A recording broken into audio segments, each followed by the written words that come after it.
Hey guys, welcome back to my channel. तो आज की वीडियो बहुत ज़्यादा इंटरेस्टिंग होने वाली है क्योंकि आज आपको रियलिटी चेक मिलने वाला है अबाउट कनाडा लाइफ। सो अगर आपका भी प्लान है कनाडा आने का और आपने बहुत सारे सपने इसके लिए बुन लिए हैं जो कि बिल्कुल भी गलत नहीं है, तो ये वीडियो डेफिनेटली आपके लिए, क्योंकि आपको बहुत सारे रियलिटी चेक इसमें मिलेंगे। एक kind of expectation versus reality video होगी कि हम क्या क्या एक्सपेक्ट करके कनाडा में आते हैं और इन एक्चुअली आपको क्या क्या यहाँ पे रियलिटी में मिलता है। तो सारा हम डिटेल में यहाँ बात करेंगे।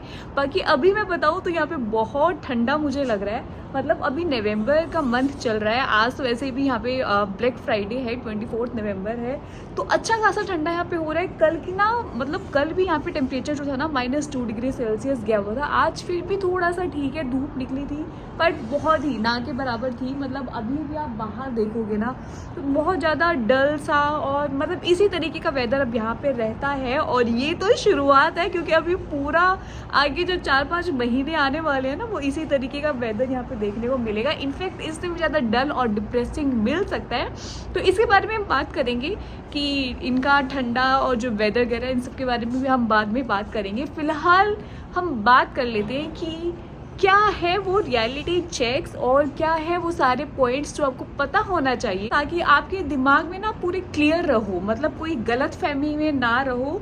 क्योंकि आज के टाइम में इतने सारे सोशल मीडियाज पे वीडियोस हैं, इतनी सारी चीज़ों से आप इन्फ्लुएंस हो जाते हो, मूवीज सीरीज, कि आप एक अलग ही लाइफ इमेजिन कर लेते हो, एक अलग ही दुनिया में चले जाते हो। तो मैं चाहती हूँ कि ऐसा ना हो कि आप एक अलग दुनिया में चले गए और यहाँ पे आके आपको एकदम से अलग ही शॉक मिल रहा है। सो रियलिटी में रहना, एक रियल भी रहना बहुत ज़्यादा ज़रूरी है। तो वही बस आपको थोड़ी सी सही जानकारी मैं यहाँ पे दूंगी, अपना जेन्युइन एक्सपीरियंस मैं यहाँ पे शेयर करूँगी। तो सबसे पहले हम चल लेते हैं अंदर, क्योंकि बाहर में अब मुझे बहुत ठंडा लग रहा है भाई, अच्छे खासे ठंडी है यहाँ पे। अंदर चलते हैं और तसल्ली से आपको बताती हूँ सारे points. So be with me.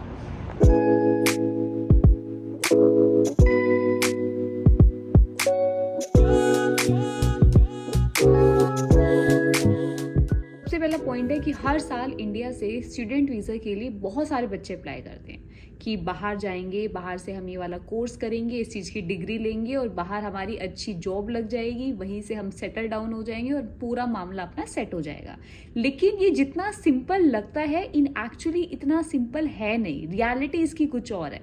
यहाँ पर बहुत सारे लोग ऐसे हैं, बहुत सारे मैंने कलीग से अपने बात करी, उन्होंने मुझे बताया कि जहाँ पर अपने फील्ड में जॉब लेना इज वेरी डिफिकल्ट टास्क, बहुत ज़्यादा स्ट्रगल आपको करना पड़ेगा। ऐसा नहीं है कि आपका कोर्स खत्म हुआ और आपकी प्लेसमेंट हो गई। यहाँ पर जितनी मेरी लोगों से बात हुई है, अगर एक क्लास में 80 बच्चे हैं, कोई कंपनी प्लेसमेंट के लिए आई, तो एट द एंड सब 3-4 बच्चे प्लेस्ड होते हैं, सेम जैसे कि हमारे इंडिया में होता है। और बाकी सारे बच्चों को खुद स्ट्रगल करना पड़ता है, खुद से जॉब ढूंढनी पड़ती है। और वो भी जरूरी नहीं है कि आपने जिस फील्ड में डिग्री ली, आपने जो कोर्स किया, आपको उसके लिए सही जॉब उसी फील्ड में मिल जाए, ऐसा बिल्कुल भी जरूरी नहीं है। बहुत सारे लोग ऐसे हैं जिन्होंने किसी और चीज में अपनी यहाँ पे कोर्स किया, पढ़ाई की, और उसके बाद एट द एंड वो जॉब किसी और फील्ड में कर रहे हैं। तो आपको स्ट्रगल करना पड़ता है, एक राइट अपॉर्चुनिटी को आपने ढूंढना पड़ता है। तो खुद से आपको ढूंढना पड़ेगा, खुद से आपको स्ट्रगल करना पड़ेगा। कोई तीसरा बंदा यहाँ पे नहीं आने वाला आपको कोई चीज बताने के लिए या आपकी जॉब लगवाने के लिए।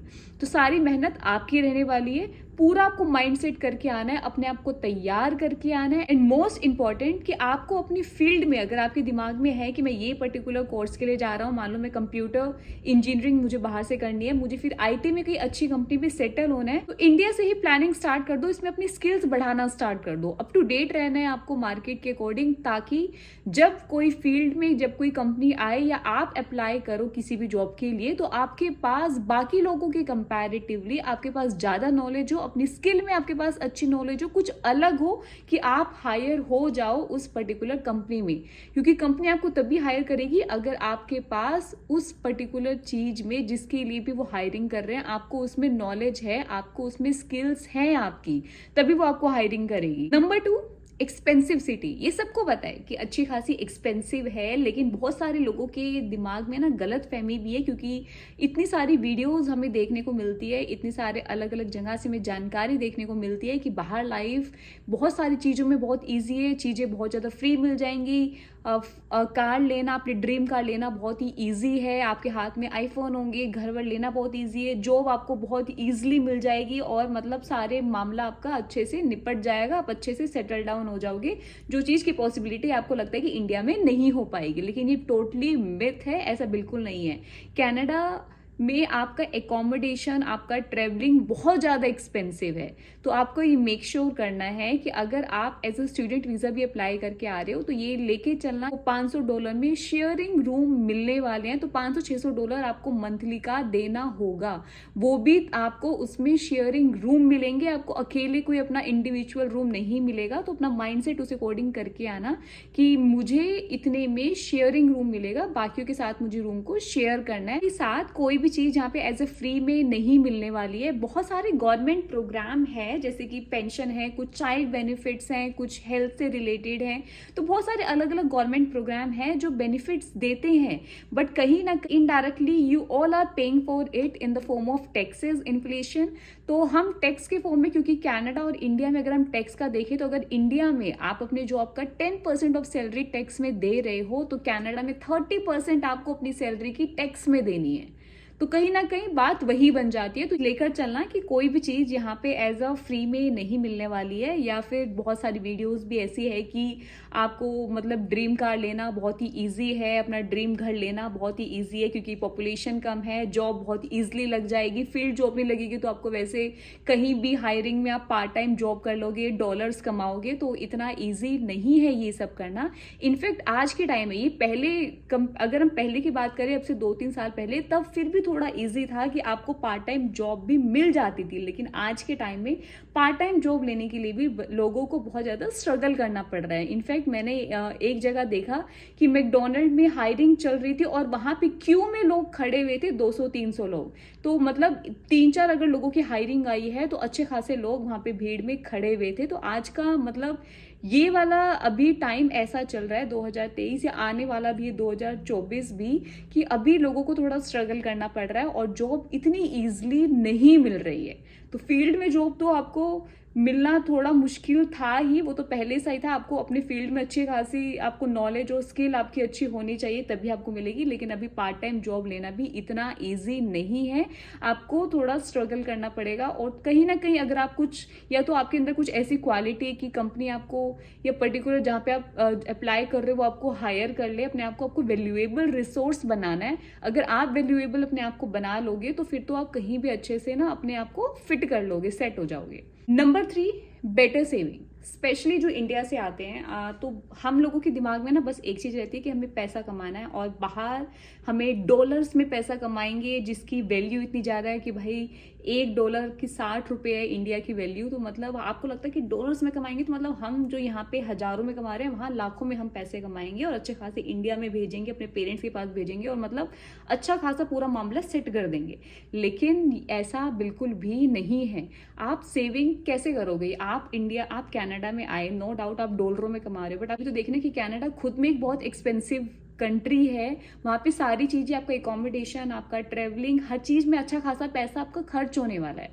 तो आपके पास सेविंग आप तब कर पाओगे या तो आप दोनों हस्बैंड वाइफ यहाँ पे आ रहे हो, मान लो आपकी IT जॉब है, आप दोनों जॉब करते हो, दोनों कमा रहे हो, तब तो आपकी सेविंग हो सकती है और आप एक अच्छा खासा अमाउंट को सेव कर सकते हो। लेकिन अगर एक बंदा कमा रहा है, फैमिली उसकी पूरी रह रही है, तो इतना अच्छा खासा उसका खर्चा निकल जाएगा कि कुछ खास सेविंग नहीं होगी। इनफैक्ट आपकी जो लाइफ है बहुत ज़्यादा स्ट्रगलिंग वाली रहेगी।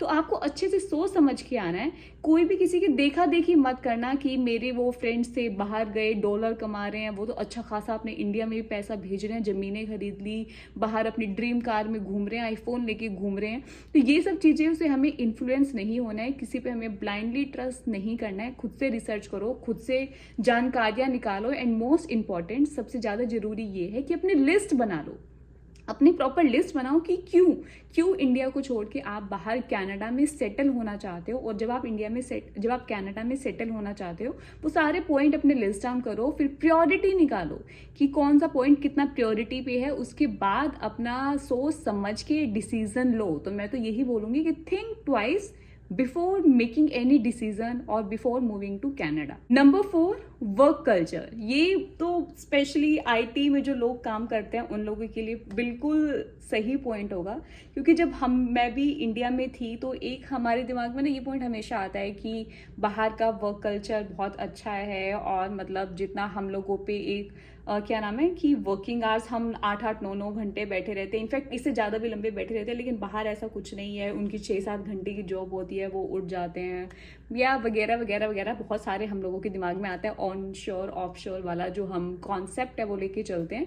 तो मैंने जितना यहाँ पे जाना है कि नो डाउट इंडिया के कंपैरेटिवली थोड़ा सा अच्छा वर्क कल्चर है, बेटर है वर्क कल्चर, लेकिन बहुत ज़्यादा डिफरेंस नहीं है। अगर हम ये सोचते थे ना कि हम भी हैं बस 9-9 10-10 घंटे मतलब वहाँ ऑफिस में बैठ के काम में लगे पड़े हैं, उन लोगों को कोई मतलब नहीं है, वो लोग तो वीकेंड में नहीं करते, वो अपनी हॉलीडेज मनाते हैं, वो अपना 6-7 घंटे किया और निकल जाते हैं। तो ऐसा बिल्कुल नहीं है, यहाँ पर भी लोग काम करते हैं। मैं आईटी फील्ड की बात कर रही हूँ, बाकी में मुझे नहीं पता, बट आईटी में, क्योंकि मैं आईटी में हूँ तो मुझे यहाँ पे मैंने वो चीज़ नोटिस करी कि यहाँ पर भी लोग काम करते हैं, वीकेंड में भी करते हैं, कभी भी कुछ काम पड़ा तो मतलब जैसे हम इंडिया में हमारा है सेम कहीं ना कहीं वैसा ही है। और 5 and last point is cold weather. भाई यहाँ पर सर्दियों के 5-6 महीने चलते हैं, 5-6 महीने 6-7 महीने आप ले लो। अक्टूबर, मिड ऑफ अक्टूबर से आपका स्टार्ट हो जाता है सर्दियों का टाइम, और जो आपका अप्रैल मई तक चलेगा, मतलब आपके साल का 60% टाइम आपका सर्दियों में चला गया। अब हम लोग जो स्पेशली इंडिया से आते हैं, क्योंकि हम लोगों ने स्पेशली अगर आप नॉर्थ में रहते हो तो स्टिल फिर भी आपने थोड़ा सा टेम्परेचर ठंडा झेला होता है, लेकिन जो लोग और वेस्ट साइड से हैं या साउथ साइड से जिन्होंने इतना ठंडा टेम्परेचर बिल्कुल नहीं झेला होता, उनके लिए तो बहुत ज़्यादा मुश्किल है। अभी कल जब यहाँ पे -2 डिग्री सेल्सियस टेम्परेचर था, लिटरली मैं बता रही हूँ, मैंने इतने सारे लेयर्स डाले हुए थे, बट बाहर जाके फट जाती है, लिटरली फट जाती है, मतलब इतना ठंडा आपको लगता है। यहाँ तक कि मैंने हाथों में ग्लव्स डाले हुए थे, बट ग्लव्स से मान लो कुछ काम नहीं कर रहे, हाथ पूरे सुन्न हो रहे हैं। तो मैं ये सोच रही थी कि जब -2 डिग्री सेल्सियस में मतलब इतना बुरा हाल है, तो अभी तो टेम्परेचर जब -20, -25, -30 तक, क्योंकि यहाँ जाता है, तो जब इतना टेम्परेचर गिरेगा तब क्या हालत होगी। तो भाई अपना पूरा मामला अपना सोच समझ के आना कि आप कितना झेल सकते हो, क्या आप उस टेम्परेचर में अपना 60% ऑफ ईयर दे पाओगे या नहीं, क्योंकि यहाँ पे 60% आपका टाइम सर्दियों वाला इसी स्नो में ही बीतने वाला है। अब बहुत सारे लोगों को रहता है कि वो एक अलग एक्सपीरियंस है, हम चारों तरफ स्नो देखेंगे, एक अलग ही सीनिक व्यू रहेगा, बट ये सब ना हफ्ते भर, 5-6 दिन, 10 दिन, मैक्सिमम 15 दिन तक अच्छा लगता है।